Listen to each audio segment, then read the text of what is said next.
মালয়েশিয়ার বিমানবন্দর থেকে ২৬শে জুলাই আজকে ৮০ জন বাংলাদেশি ট্যুরিস্ট আটক করেছে এবং তাদেরকে ফেরত পাঠাবে। আপনারা ট্যুরিস্ট ভিসা যে আসেন, আপনাদের হোটেল এবং সবকিছু প্রমাণাদি নিয়ে যদি আপনারা আসতে পারেন তাহলে মালয়েশিয়া আপনাদের ঢুকতে দিবে। আপনি কোন হোটেলে বুকিং নিয়েছেন এবং কোন জায়গায় কতদিন থাকবেন, আপনি সবকিছু ডিটেলস কাগজ প্রমাণাদি যদি আপনারা দিতে পারেন মালয়েশিয়া ইমিগ্রেশনের কাছে, তাহলে আপনাদের ঢুকতে দিবে।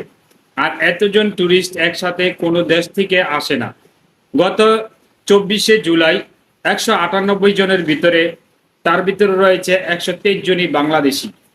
আর আজকে ২৬শে জুলাই আপনার ৮০ জনই বাংলাদেশি। এত ট্যুরিস্ট আসে কি করে বাংলাদেশ থেকে? বাংলাদেশ কি একটা বড় রাষ্ট্র, যা উন্নত রাষ্ট্র, যে মালয়েশিয়া এসে তারা ঘোরাফেরা করে এনজয় করে আবার চলে যাবে? তারাও বুঝে গেছে এখন যে মালয়েশিয়া ট্যুরিস্টে এসে তারা কর্মের জায়গা খুঁজে নিবে। তো আপনারা সতর্কভাবে মালয়েশিয়া আসবেন এবং বুঝে শুনে মালয়েশিয়া আসবেন।